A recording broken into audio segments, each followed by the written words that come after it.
Prayer in Nodinala falls in a vast pantheon of communication methods with God and the forces beyond oneself. Because everyone is free to connect how they want to connect, prayer and ancestral thought is highly open to customization, and this liberty has given birth to numerous methods. Though, like all things in Igbo cosmology, what is proven effective spreads and what is ineffective recedes. And after thousands of years, a few methods have grown more popular than others, some being universal in Igbo culture and beyond. What I've decided to do is to give each prayer method its own video. And in this video, I'll discuss the prayer method of hosting communion. In prayers of communion, an individual gives name to the forces within oneself as well as the forces of the universe, which are one and the same, and simulates a meeting or even a dinner between these elements. In this prayer, one invites God's presence for a dialogue, as well as their ancestors and whichever universal elements they believe are necessary to be in attendance based on what the topic of discussion is. The two most universal methods for hosting spiritual communion are Igoji and Igofo, both named after the instrument of communion one chooses. So, I will break down how both communions work in 5 steps and give you the philosophical background behind each step and course of action within. Then, I will discuss the language the spiritual uses to communicate back to the physical, so that after your communion with the Creator and the ancestors that created you, one can begin to hear and see their responses and answers in accordance to Odinala. Step 1 is to wash your hands. In prayers of communion, one is calling upon the ancestors and the forces of the universe to join in conversation. This conversation goes 2 ways, with you speaking onto the universe and the universe speaking back to you if you are able to listen. At this step, one can also wash their face to symbolize purity of thought and person, or wash their mouth to symbolize purity of speech. Because you are calling an audience with your superiors, washing your hands has clear meaning. On one level, it signifies purity of intentions and cleanliness of heart. On another level, it is a literal preparation for a meal with the ancestors. As their child, you must demonstrate that you know what it takes to eat with the elders. Though in our culture, elders eat separate from the young, in ancestral thought, one's behavior is the great equalizer. A child who conducts themselves as an adult is thus invited to commune with the adults, which is symbolized in the proverb, "Nwa sara aka ya nwere ike iso ndị ichie na-eri nri." The second step is to choose and bring forth the pinnacle of one's communion. Most commonly, if not universally, this is either the Oji or the Ofo. This focal point will serve as the nerve center for one's gathering between the physical and spiritual, as the symbolic language between the two sacred objects see them as links between immaterial and material, dead and living. The Ofo is the physical embodiment of the union between God and humanity, ancestors and progeny, and community as a whole. The Ofo is a staff passed down from generation to generation, giving a metaphysical link between the generations of today and yesterday.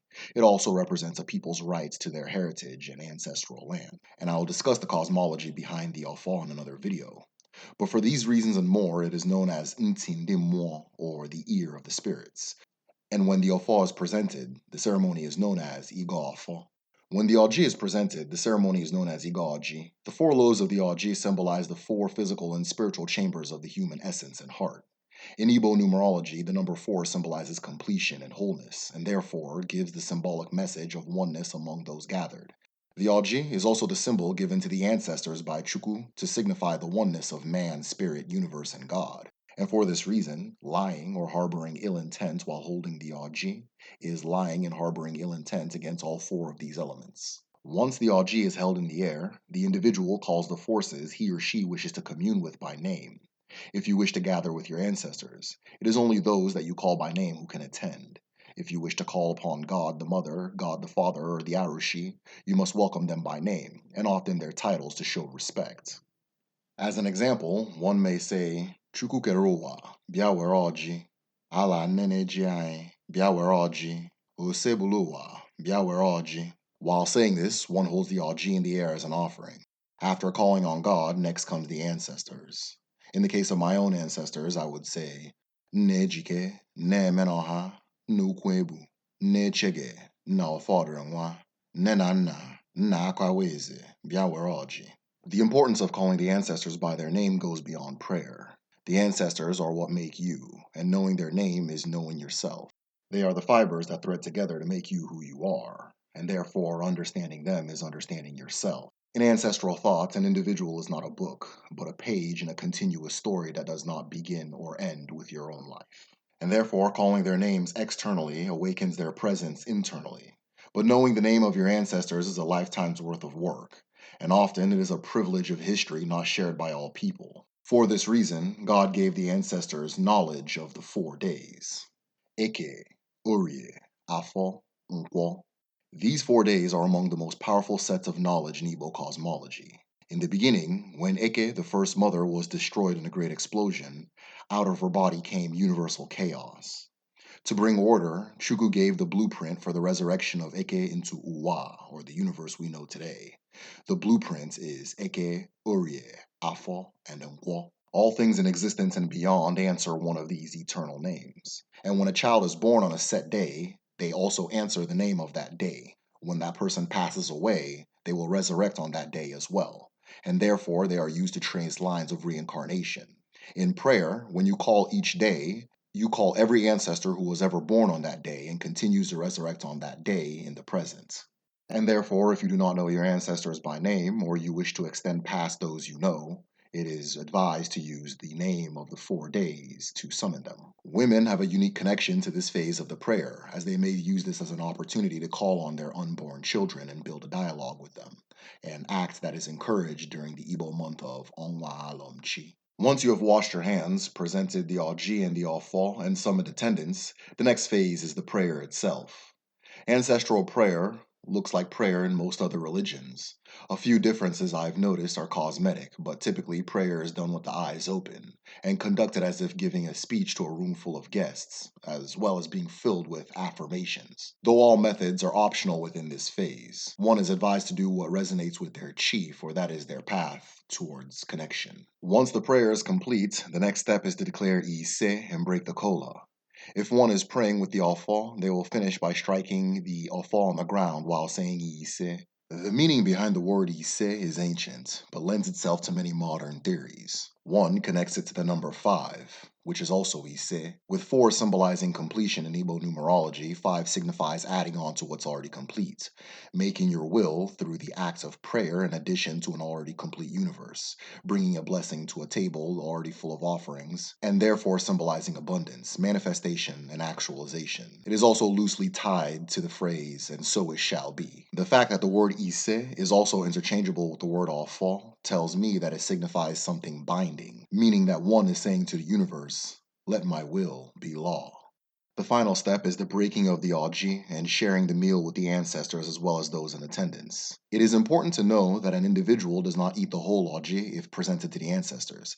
Often the tongue or a sliver of the lobe is broken and thrown into nature. Pieces can also be broken and placed on each line of Nzu to symbolize giving to the ancestors called by the names of the market days. As you represent the ancestors in the physical world, they represent you in the spiritual. You complete their will on earth as they complete yours in the beyond. In Igbo cosmology, all endeavors have equal spiritual and physical components, and often unexpected failure and challenges come from neglecting one over the other or not seeing both as equal and evident. And therefore, while you complete the physical mission, it is your God and the ancestors that will do the spiritual work for you. Therefore, all prayer is complemented by acts. And during prayer, one declares the acts or the next course of action they will take and the type of spiritual guidance that they need. The act of prayer also follows the act of finding essences. One often prays to the essence or presence they wish to feel or reach in the moment. As the sun is to the earth what the chi is to the person, many pray into the sun, which is the Arishi Anyanwu, in order to feel the physical presence of God's essence. One may also find a place where a certain ancestor's presence is felt and communicate with them directly. This is often the ancestor's tree of life, a burial site or memorial to the individual, or perhaps a former room or a place where you frequented with the individual while they were alive. Wherever an ancestor's essence is found, one is encouraged to channel the bond through prayer. Finally, one must learn to listen after prayer. The forces beyond you have their own methods for reaching an individual with the guidance, insight, wisdom, presence, and protection the individual seeks. One of the most common methods for providing answers is through dreams. In the dream state, one is able to access the inner universal mind known as Agun. Because all things, living and non-living, are connected to Agun, it thus serves as a gathering point for the spiritual essences and messages of the universe. The universal mind, as accessed through the dream state, is a place of gathering for the living and the dead, where the material and immaterial are blurred as far as differentiation, and messages as well as play, connectivity, and interaction is possible with those beyond. As one spends more of their time awake in the presence of their ancestors, the messages they receive while they sleep will become more clear.